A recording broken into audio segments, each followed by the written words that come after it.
Hello everyone. In today's video lecture we are going to study about the MOS transistor theory and the VI characteristics.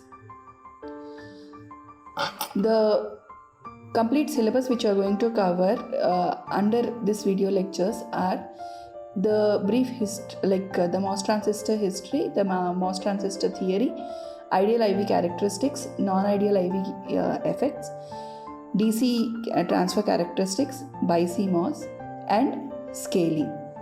So in part 1 of the video lecture we are going to cover about the MOS transistors and its ideal IV characteristics. So there are two types of MOS transistors. One is NMOS transistor and another one is PMOS transistor. So the NMOS transistor as well as the PMOS transistor, they consist of 4 terminals. They are 4-terminal device. So gate, source, drain and the substrate or the body, we also call it as the bulk. These are the 4 terminals. The gate oxide body stack looks like a capacitor. The gate and the body are the conductors. The silicon dioxide which is between the gate and the body acts as the insulator or the dielectric. The gate, it was previously made using metal, but now it is made using polysilicon or polycrystalline silicon. So even though the gate is not made of metal anymore, but still the name MOS, that is metal oxide semiconductor, holds good now also. The body of the NMOS transistor is connected to ground, whereas the body or the substrate of the PMOS transistor is connected to VDD. For the NMOS transistor, when the gate voltage is logic 0, then the transistor does not conduct because there is no connection or there is no path for the charges to flow from source to the drain. Whereas when we start increasing the voltage at the gate, then in that case the channel will be created. There will be electrical connection between source and the drain, and thus the charges starts flowing from source to the drain when the drain also is connected to a positive voltage. Similarly, in PMOS transistor, all the voltages that we apply would be opposite to that of the NMOS transistor.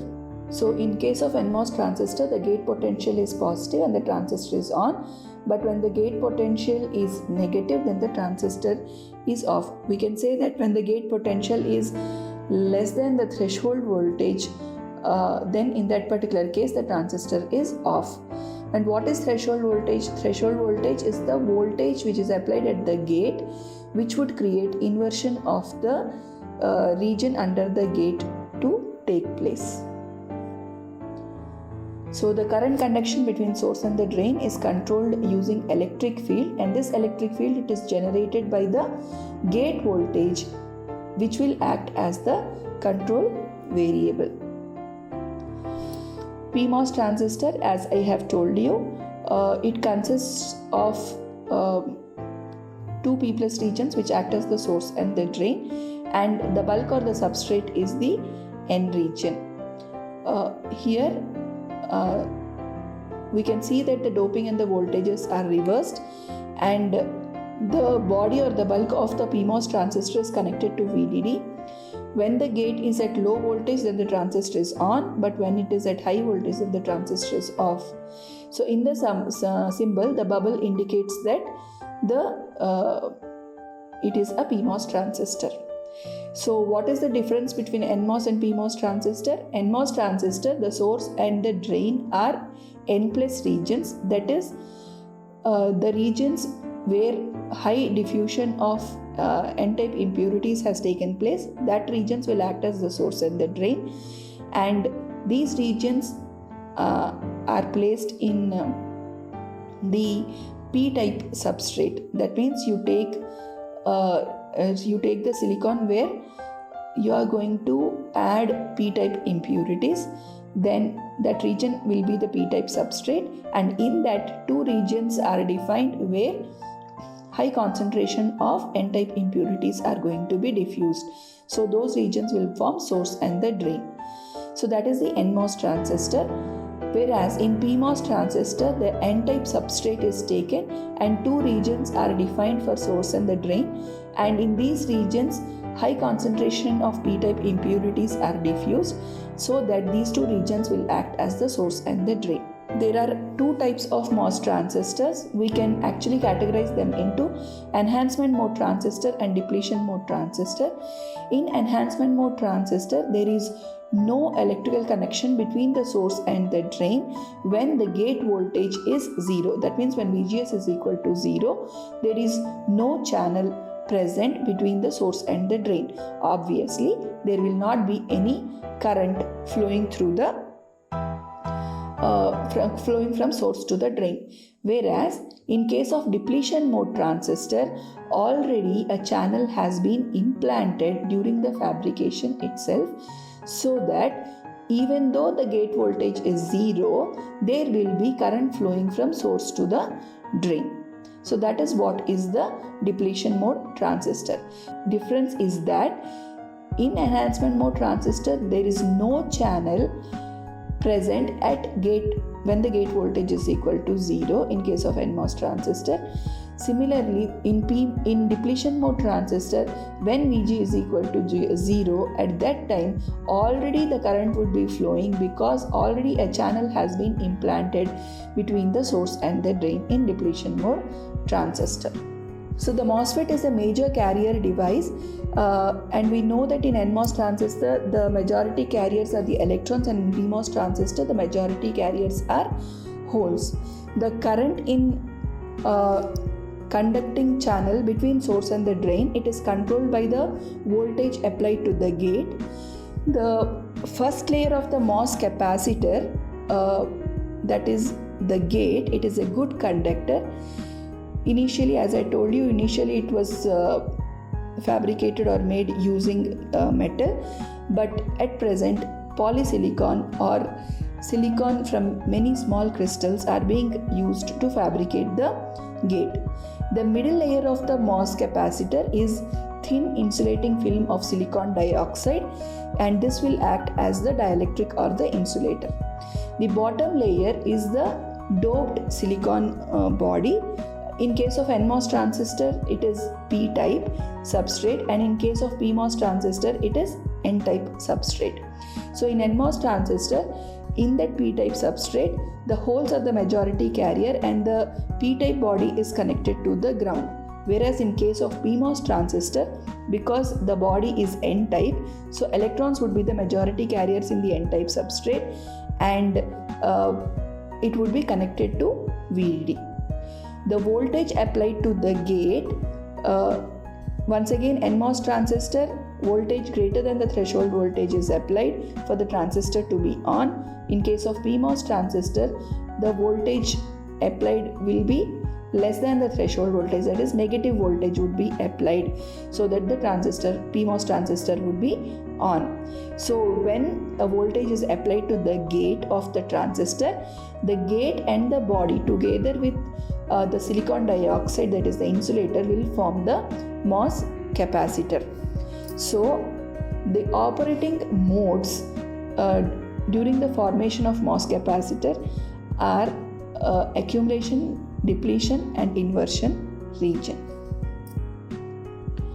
What is accumulation mode?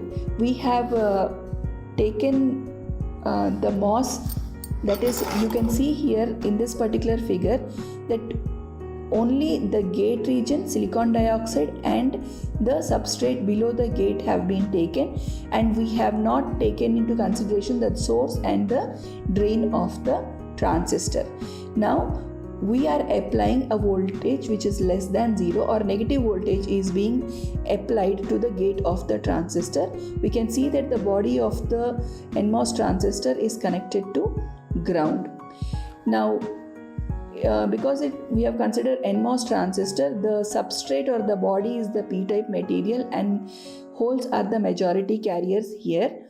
The gate is the polysilicon gate, and we have the silicon dioxide insulator which is separating the gate and the P-type substrate.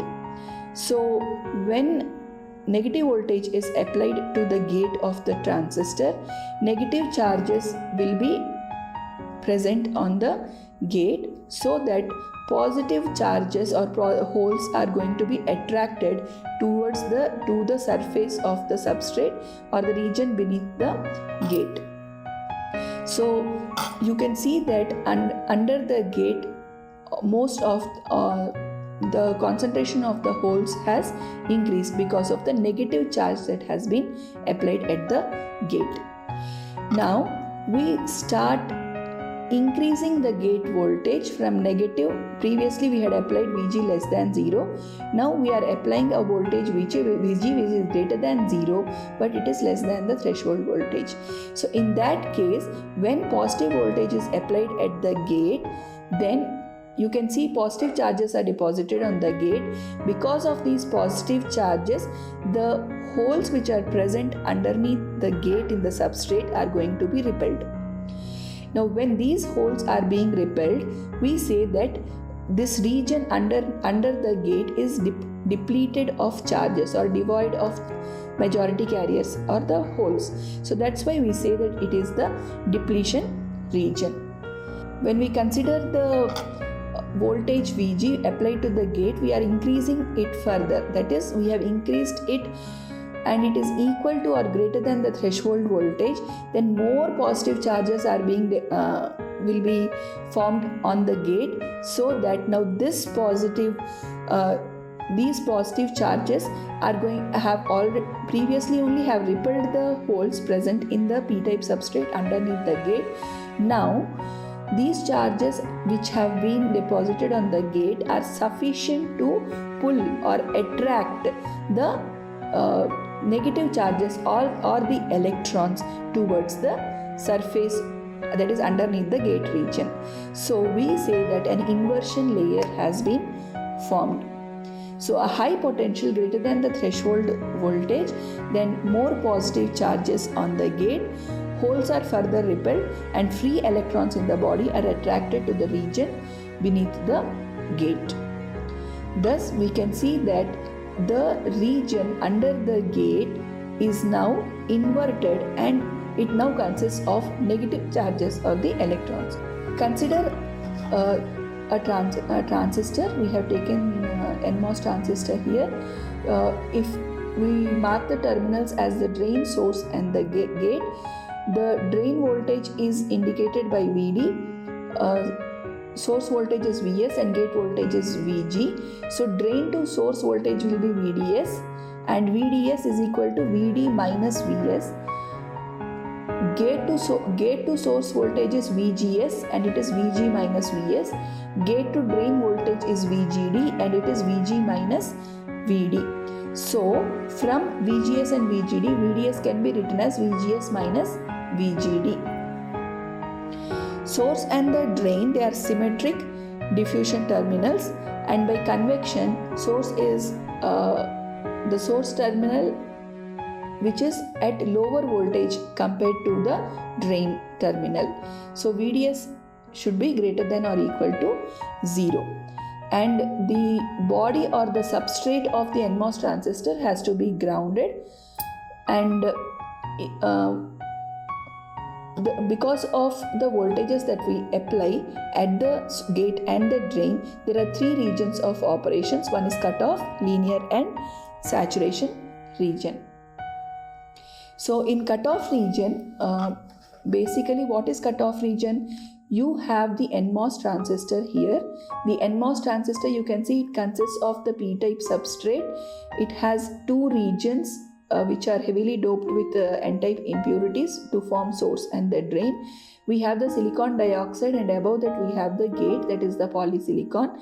So when you are applying a voltage between gate and the drain and you are applying the voltage between the gate and the source, let us say initially the source and the bulk or the body or the substrate is connected to the ground, and gate is also connected to the ground. That means you have applied a voltage VGS is equal to 0. VGS is equal to VG minus VS, and that is equal to 0. So when you have applied a voltage VGS is equal to 0 and VGD is also equal to 0, in that case, as we have studied previously, the gate voltage is equal to 0 indicates that accumulation region or accumulation mode takes place in the MOS capacitor, which has been formed because of gate, silicon dioxide and the p-type substrate. So here when the accumulation mode occurs, that means the holes are going to fill up the region underneath the gate, and there is no path between the source and the drain for the charges to for the electrons to move from the source and the drain, or current to flow. So the junction between the body and the source or the drain are reversed biased, and there is zero current flowing. Because of the voltage that we have applied applied at the body or the substrate, here in this case it is equal to 0, we see to it that the PN junction, this is N-type material, this is P-type material. Similarly here drain is N-type and substrate is the P-type. So you have the PN junctions here. So these PN junctions which are formed are reversed bias, and there will not be any current flowing between the source or the drain and the substrate. Similarly, there is no current flowing between the source and the drain because there is no channel formed. Next, what we are doing is we are trying to slowly increase the gate voltage. So previously the gate voltage was 0, now we are increasing the gate voltage. So when the gate voltage is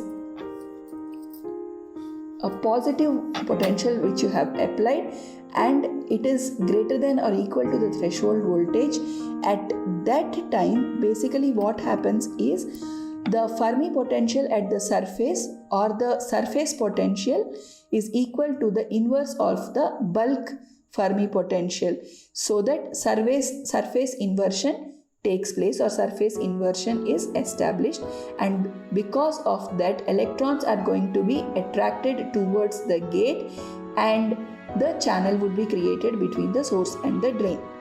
So here we have to take the Fermi potential of the bulk, that is the p-type body, and we have to take the Fermi potential of the surface. So surface potential will be equal to minus of the bulk Fermi potential.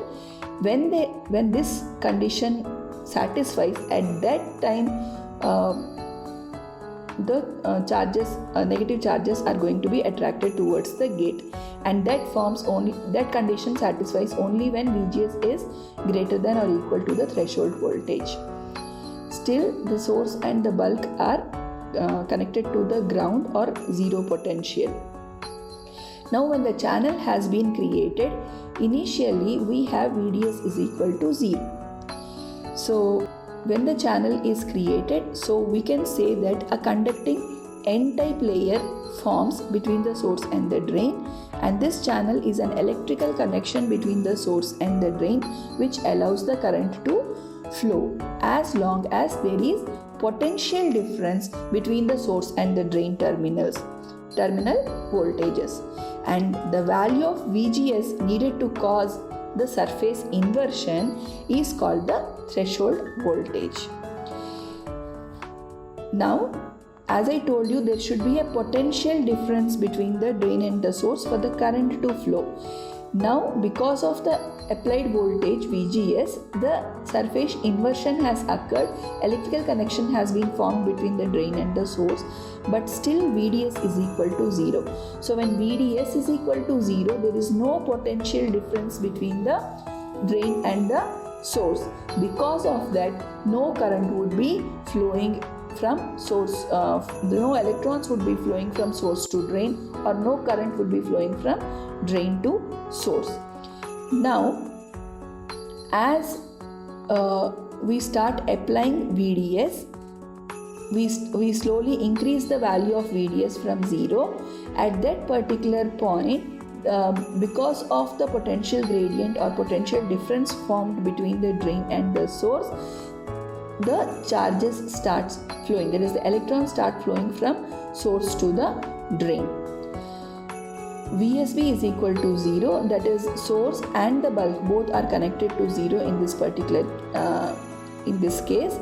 VDS, as I told you, it is given by VD minus VS, that is drain voltage minus source voltage.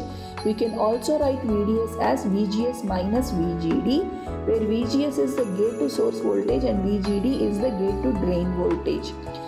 Or VGD is equal to VGS minus VDS.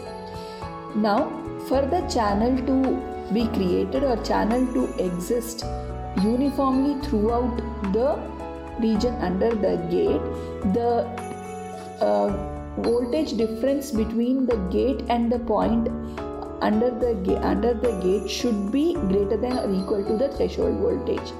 Now consider that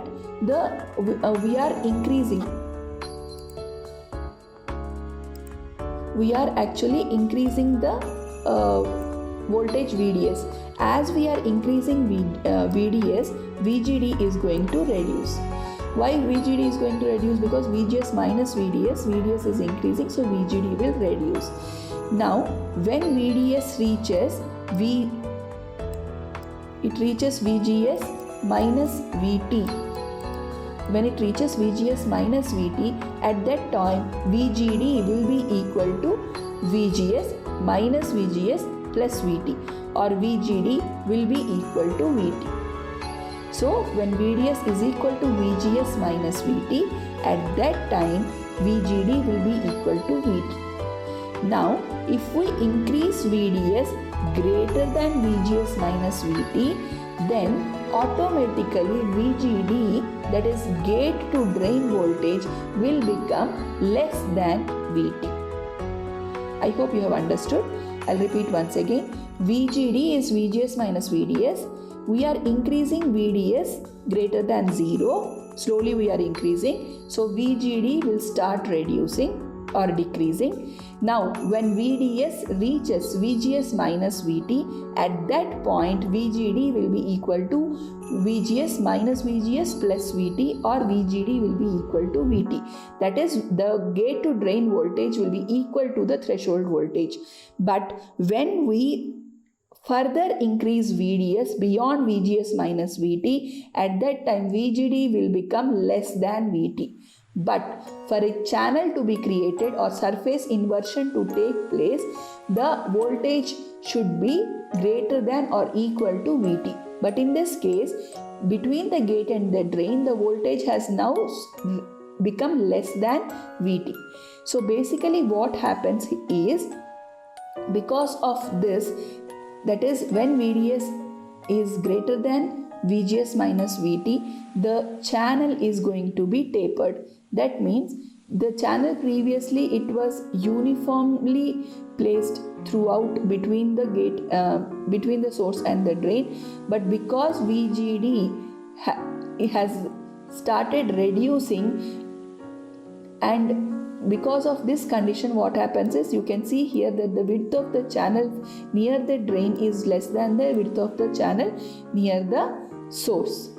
So once VDS reaches VGS minus VT, the channel is completely tapered, or almost it becomes equal to 0. And once we cross VDS, we apply voltage VDS greater than VGS minus VT, then the channel ceases to exist near the drain of the transistor.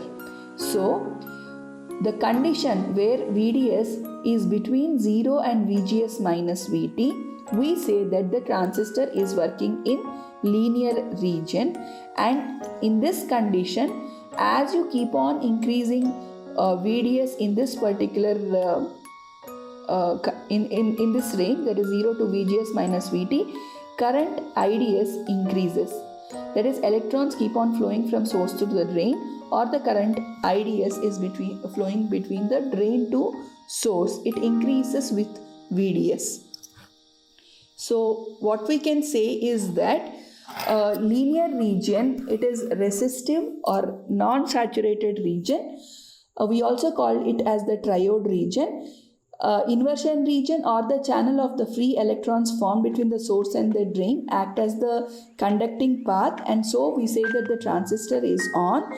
The number of carriers and conductivity increase with the gate voltage, and when VGD is equal to VGS, then in that case, that is the first condition here, when VDS is equal to 0, that time VGD is equal to VGS. At that time, there was no electric field tending to push the current from drain to the source, but as we increased the value of VDS, automatically VGD till it was greater than VT, the channel was present and current was actually flowing between the drain from the drain to the source. But once this condition, it comes out of this condition, that is VDS once becomes greater than VGS minus VT, at that time the channel near the drain ceases to exist. So until this particular point, we call that it is a linear region, or the transistor is working or operating as a linear resistor. Why? Because the current is proportional to the voltage VDS applied to the drain and the gate voltage. Now, when the condition VDS greater than VGS minus VT occurs, at that time, as I have told you, VGD will become less than VT, and because of this, you can see that near the drain, the channel ceases to exist. So automatically, because as you further increase VDS, the width of the channel, it starts reducing. So the charges are going to flow, that is the electrons are going to move, and here they glide or they are attracted by this large amount of positive voltage applied at the drain, and they reach the drain. So here diffusion occurs and here drift of the charges occurs. And in this particular case, IDS, we say it is independent of VDS, or we say that the current saturates and the transistor is operating similar to that of a current source. So when VGD becomes less than VT or VDS becomes greater than VGS minus VT, the channel ceases to exist, or channel ceases to exist near the drain, or it no longer is inverted near the drain, and we say it is pinched off. So the pinch off condition is VDS is equal to VGS minus VT.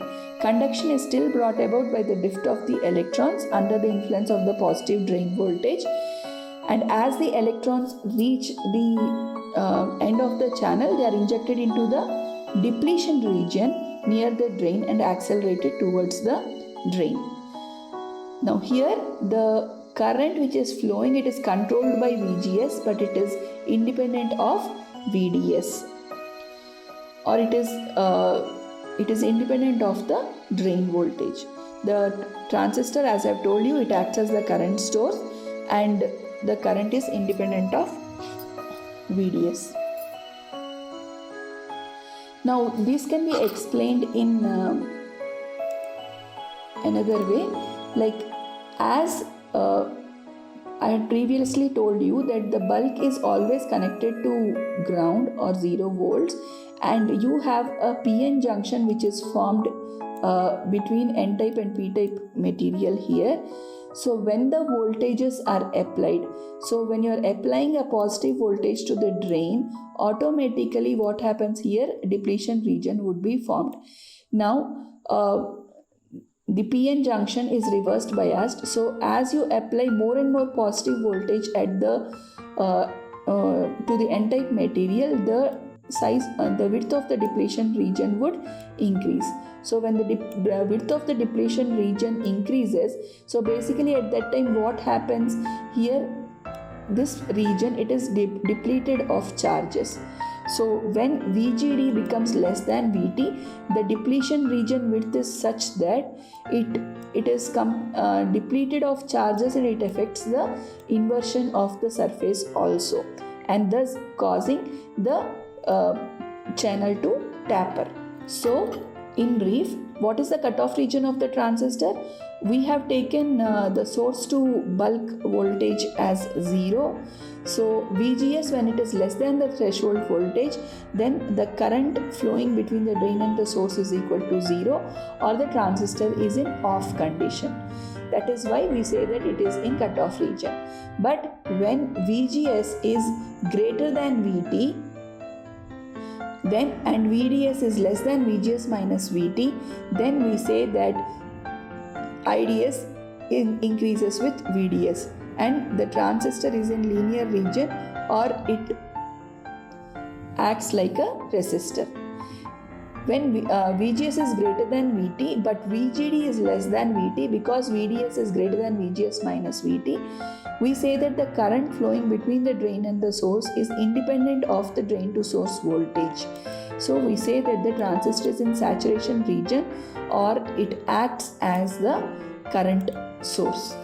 So for a fixed VDS and fixed VGS, the factors that influence the level of the drain current IDS flowing between the drain and the source are distance between the source and the drain, the channel width, the threshold voltage, thickness of the gate insulating oxide layer, dielectric constant of the gate insulator, and the carrier mobility mu. These are all the components or the conditions under which the drain to source current is going to be influenced. The normal conduction characteristics of the MOS transistor, as I have just explained you, can be categorized into cutoff region, linear region, and the saturation region. Cutoff region is the region where the current is equal to 0. So when you are going to plot a graph between VDS and IDS for keeping VGS constant, then you can see that when the current is equal to 0, at that time the transistor is off and we say that it is in the cutoff region. But when the current increases linearly with the applied voltage at the drain, then this is a weak inversion region and the drain current is dependent upon the drain to source voltage, and that is the reason why we call this as the non-saturation region or the linear region or the resistive or triode region. Next we have the saturation region. In saturation region, the channel is strongly inverted and the drain current flow is independent of the drain to source voltage that has been applied. So the current is almost constant. So here the cutoff region is the accumulation layer where there is no inversion of the channel, then no inversion region formed. The non-saturation region is the weak inversion region and the saturation region is the strong inversion region. Now if we have to draw the IV characteristics, or in other words we need to find out how the transistor is going to work, then if VGS is equal to 0, we know IDS is equal to 0 because VGS is less than the threshold voltage. Now when VGS is greater than the threshold voltage and VGD is greater than the threshold voltage, then we say that the channel is created, and the channel created, it is uniform throughout between the source and the drain. So that's the reason why electrons drift from source to the drain at a rate proportional to the electric field between these regions. Now to compute the current, we compute the current that flows between the drain and the source. Because of the electrons flowing from source to the drain, we require the amount of charge in the channel, the rate at which the charge moves. The charge on each plate of capacitor is given by Q is equal to C into V. So the charge in the channel is given by Q of the channel is equal to C into V. So C is nothing but the gate capacitance into, instead of the voltage, V will be VGC minus VT, where CG is the capacitance of gate to channel VGC minus VT, it is the amount of voltage attracting the charge to the channel beyond minimum required to invert from P to N type. That is, voltage greater than the threshold voltage required to attract the charges. And the gate is reference to the channel which is not grounded. So, as I have told you, source voltage is taken as Vs, drain voltage is Vd. So Vds is equal to Vd minus Vs, and from this we can say that Vd is equal to Vds plus Vs. Vgs is the gate to source voltage, it is Vg minus Vs, or Vg is equal to Vgs plus Vs. Vgd is Vg minus Vd, or it is equal to Vgs minus Vds. VGC, that is gate to channel voltage, is average of gate to source voltage and gate to drain voltage.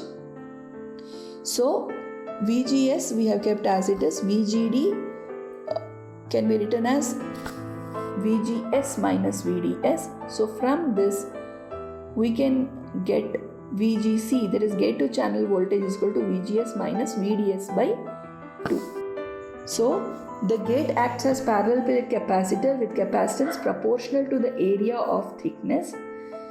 So as we have already studied now, that the gate, the bulk and the silicon dioxide in between will act as the MOS capacitance. So this capacitance acts as the parallel plate capacitance, and the length of the gate is considered as L, and the perpendicular dimension is considered as the width W.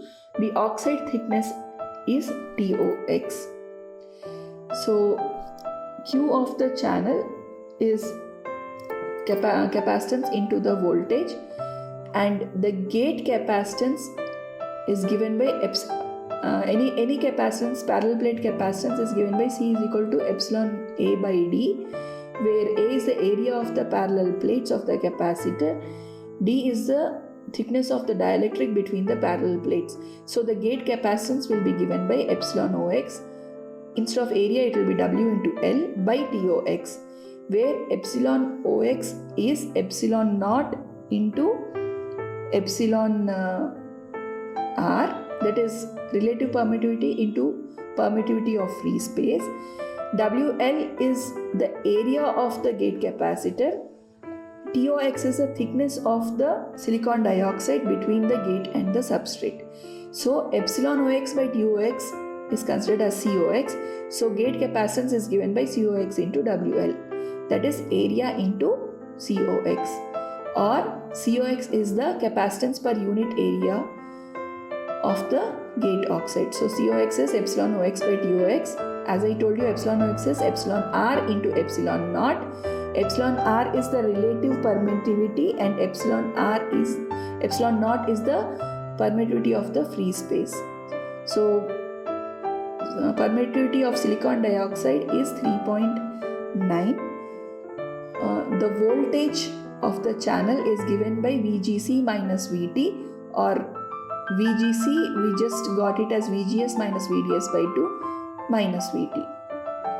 So when we substitute all this in to find out the charge in the channel, then the charge in the channel we get it as COX into WL into VGS minus VDS by 2 minus VD. So we know that the charge is carried by electrons, and each carrier in the channel is accelerated to an average velocity v. Carrier velocity, it is proportional to the lateral electric field between the source and the drain. So the velocity is given by mu into E, where mu is the mobility and E is the lateral electric field. And mu, it is equal to 500 to 700 centimeter square per volt second for the low electric field NMOS transistors. And we know that electric field is given by voltage by the length or the distance, and it is equal to the voltage difference between the drain and the source, that is VDS, by the channel length, that is L. So E is equal to VDS by L, and time required for the carrier to cross the channel will be equal to time is equal to distance by speed, or it is equal to channel length by carrier velocity, that is T is equal to L by V. So the current between the source and the drain, it is equal to the total amount of charge in the channel by time required to cross the channel. So current I is equal to Q by T. So finally we have to substitute all the terms which we had got into the equation. IDS is equal to Q by T. So IDS is equal to Q channel by T. In place of T we have written it as L by V. So when we substitute, we get COXW V into VGS minus VT minus VDS by 2, and further when we substitute V, we get IDS is equal to COXW mu by L, or mu COXW by L into VGS minus VT minus VDS by 2 into VDS. This mu COXW by L, we write it as beta. Beta is geometry and technology dependent parameter. We call beta as the device transconductance. Mu COX is the process transconductance, and when process transconductance mu COX is multiplied with W by L, then it becomes beta, that is device transconductance. So the current IDS flowing from drain to source, because of the electrons flowing from source to the drain, when NMOS transistor is operating in linear region, that is when VDS is less than VGS minus VT, is given by IDS is equal to beta, that is mu COXW by L into VGS minus VT into VDS minus VDS square by 2. So IDS, it increases linearly with VDS just as an ideal resistance. But once VGD becomes less than VT, that means VDS becomes greater than VGS minus VT, that is the pinch off voltage. At that time the channel ceases to exist near the drain. So because of that, the current no longer increases because of the drain voltage. So in such a case, we have to substitute the value of VDS is equal to VDSAT, that is VGS minus VT, so that when VGS minus VT is substituted in VDSAT, we get beta by 2 into VGS minus VT whole square. So the current flowing through the transistor when NMOS is in saturation region is given by beta by 2 into VGS minus VT whole square, where beta is mu COXW by L. So as summary, we can say that when the transistor is a cutoff region, that is when VGS is less than the threshold voltage, the transistor is in cutoff region because surface inversion would not occur. There is no channel created between the source and the drain, so obviously the current flowing between the source and the drain is equal to 0. But when the gate voltage becomes greater than the threshold voltage, that is the point, that is when VGS is equal to threshold voltage, that is the point when surface inversion takes place and channel would be created by attracting the electrons from the p-type substrate towards the gate. So once the channel is created, when VDS is less than VDSAT or VDS is less than VGS minus VT, at that time the current flowing between the drain and the source would be beta into VGS minus VT minus VDS by 2 into VDS. But once VDS becomes greater than the VDSAT, that is VGS minus VT, then transistor goes into the saturation region and the current flowing is beta by 2 into VGS minus VT whole square. So the region where the current increases linearly with the voltage is the linear region, and once the pinch off occurs, the current becomes almost constant, it is independent of VDS, so at that time saturation region occurs. So all the doping and voltages are inverted for PMOS. The mobility mu p, it is determined by the holes, and it is the mobility of the holes is slower compared to that of the electrons. The PMOS, that is why it should be much wider compared to the NMOS, so that same amount of current flows. And the IV characteristics of the PMOS transistor, it is opposite to that of the NMOS transistor, and it is the IV characteristics would be in the third quadrant for the PMOS transistor. So the MOS transistor transconductance, it is given by GM is equal to delta IDS by delta VGS, keeping VDS constant. So in that case, GM will be equal to beta into VGS minus VT. And GM, it increases with increase in the width. You can see that beta is mu COX W by L. So GM, it is directly proportional to the width of the transistor or the gate region. So that is why as W increases, GM will also increase. But this will increase the input capacitance and the area occupied by the transistor. The MOSFET figure of merit, it is given by omega naught is equal to GM by CG, or it is equal to mu by L square into VGS minus VT.